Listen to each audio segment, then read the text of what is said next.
ganyan yung pagmumukha mo, ha? Ano meron? Wala.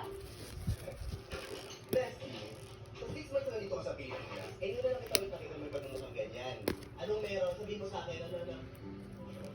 Eh kasi itong si Kabit eh. O bakit? Bilisan ka niya? Nagkakayo ba? Ako,